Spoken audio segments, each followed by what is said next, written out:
Alright, so I wanted to humor myself here. I picked Jolly Roger. We're looking through his team right now. Revan, decent speed, nothing crazy. Good damage, though. I think the biggest vulnerability to this Qi'Ra Nest strategy is single damage output. So a big hit from Yoda or someone like Ezra. You're probably not going to see too much from Mace, not on the scale that you would see from Zeta Ezra or Yoda. Kenobi not too fast, 52% armor, so he's pretty tanky. Ezra hitting pretty hard as well. Jolly has his Zeta. Decent speed on Ezra, good damage, good CC, almost 60%. And after I told him about this, it looks like Jolee's tenacity was put up to 75%, which gives him over 100% crit avoidance. I'm running the same Qi'Ra Nest team. I would normally use the characters that I put in there, L3 for the Dispel, VC with his Zeta for the Resurrection, just to give you a little bit of extra insurance. Nest I have critical damage and tenacity at 107%, 216 critical damage, and more importantly, I have protection near 50k. This works because of the Qi'Ra leadership ability that allows Nest to recover protection when he crits, or when she crits rather, which she will. All that really matters in the beginning, doing this part manually, just because I have to get to Hermit Yoda. All you have to do to win on auto is put Master's Training on Nest, and then I'm not going to control anything.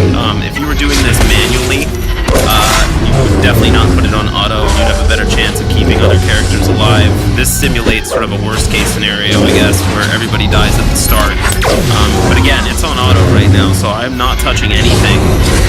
The key thing is that when Nest takes damage and gets protection up, then protection up actually gives you a little bit of insulation as you counter and restore base protection. The reason that's nice is that with Master's Training and defense up on Nest, it's going to be really hard for Yoda to crit more than 50k, and that's where I have protection. So the likelihood that Nest ends up getting one shot is much lower. Now, if you don't have the chance to crit, you might not be able to regain protection, and then you're vulnerable to a big hit. But for the most part, it's that reasoning, we just triggered Savior, it's that reasoning that allows you to auto this, which is kind of crazy when you think about it, right? Given that this is about as meta as it gets, full Zetas, no Bastila, but it's honestly, I autoed on Bastila, it's even easier. Ezra sort of represents more big hit potential, so I wanted to try it out there. You see a bunch of resists, eventually it's not going to matter. There's going to be so many attacks on Nest that the health is going to go down. Tenacity helps a bit more with preventing stun. You can't really do anything once you're stunned, and then, you know, one of the risks of the strategy, I think, is timing out. In Territory Wars, you would honestly just take the second that you have Revan and Yoda down, you probably wouldn't chance anything, and you would probably time out, and that's going to be a relatively easy team to clean up. But you're going to see there's going to be a bunch of revives from Mace.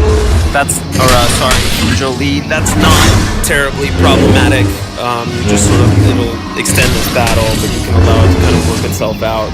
Nest is going to just start one-hitting everything, which is funny. So you can go through enough revive cycles, and it won't matter at all. Here I probably would have focused down on Jolee, but again, with a ton of crit avoidance, it's actually quite hard to get that finisher on Jolee, and then you're always going to run the risk of a team revive.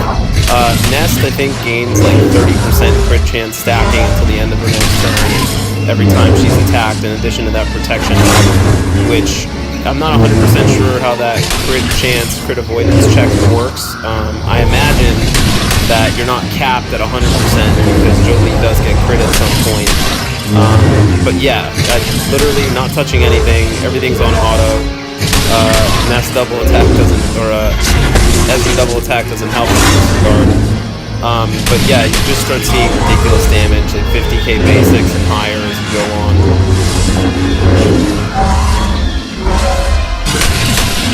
36k there on Jolee, he's pretty tanky. Everybody's back, that's not a big deal. Fine, call the team assist, doesn't matter. Nest has next to no health, but Nest has a ton of protection, and because of all that protection up, that baseline protection isn't being whittled down, and that allows you to take a big hit even when you come over for a new turn. And you have next to no health, but you can still sort of ride it out. Yep, so another team revive, and 80k, Jolee's gone. So this is essentially where the battle ends, and literally the only thing I did manually, other than use Elfree's first turn, is to put Master's Training on Nest. Jolly has one of the toughest teams, the Shard, and it's about to end right now.